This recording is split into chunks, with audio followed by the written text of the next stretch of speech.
In this video, I'm going to show you how to add accent marks in Canva. Now, the first thing you want to do, of course, you want to have some text inside Canva. So let me just put something on here. For example, for this instance, we're just going to do this one, or no, it's not going to let me do this one. Let's actually just do, for example, this one over here.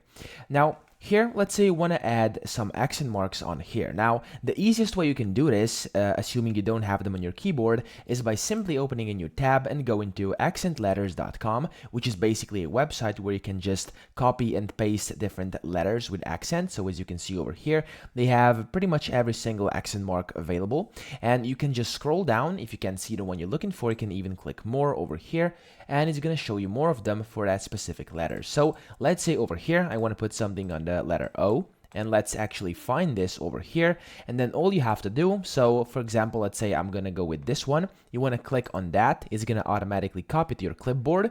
Then just come back to Canva, hover over that letter you would like to replace, and then basically just paste it in there. And as you can see, it's basically looking the way you want it to look, and this word now has an accent mark. Obviously, it's not looking the prettiest because it's just a template, but of course, for whatever you may be using it, this could be very useful because you can essentially do whatever you want with this and copy and paste whatever letter with the accent mark you would like. So that's pretty much it. I hope this video helped you out. If it did, please subscribe to the channel and help me out as well.